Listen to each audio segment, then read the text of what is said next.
ora che abbiamo il nostro account sviluppatore possiamo veramente andare a pubblicare la nostra applicazione sul Play Store di Google, quindi quel file che abbiamo creato su AppGeyser. Qui faccio una piccola variazione di programma, nel senso che io non potevo creare un'applicazione sulla pagina, sulla scheda Google My Business di un'altra persona, l'ho creata sulla mia, ma ora qui vedremo una pizzeria. Nel frattempo ho creato il file su AppGeyser, come quello di Happy Studio che abbiamo visto nelle lezioni precedenti, l'ho creato per una pizzeria. Quindi dobbiamo andare a vedere quali sono tutte le operazioni da compiere in questo sottoblocco: compilazione scheda store e creazione release. Quindi innanzitutto dovremo andare a sistemare i pixel delle immagini, perché per caricare un'applicazione è necessario caricare l'icona, due screenshot dello smartphone e un'immagine in primo piano, e dovranno avere queste immagini precise che dovranno essere rispettate, altrimenti non ce le farà caricare.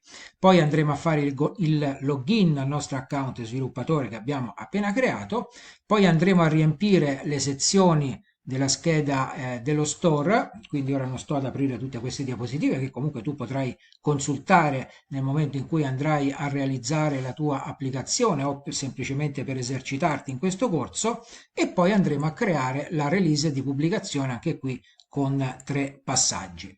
Quindi andiamo innanzitutto a vedere come si fa la sistemazione dei pixel. Quindi io qui ho aperto una cartella dove qua dentro ho le immagini, ho gli screenshot, mettiamoli anche più grandi, eccolo.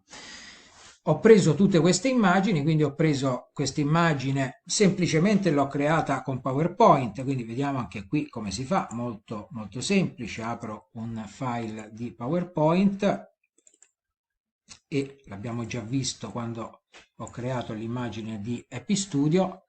Qui faccio inserisci immagini dall'archivio di Office, e in questo caso nelle icone andrò a prendere la pizza.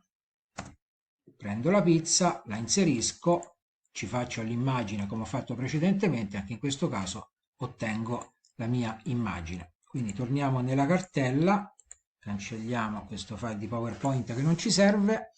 Quindi questa sarà l'icona, questa è l'immagine di sfondo, e poi si possono caricare, si devono caricare minimo 2 screenshot per il cellulare e massimo 8. Io ne ho preparati 4.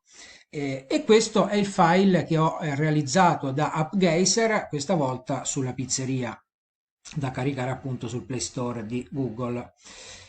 Come si fa a modificare i pixel di un'immagine nel caso in cui non vada bene per il Play Store di Google, nel caso in cui ce la rifiuti?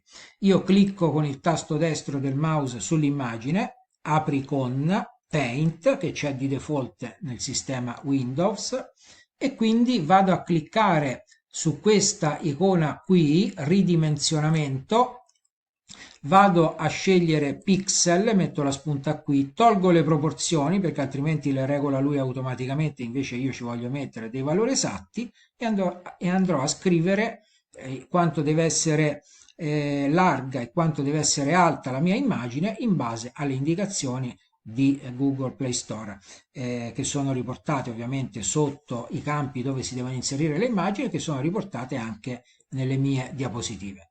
Qui chiudiamo.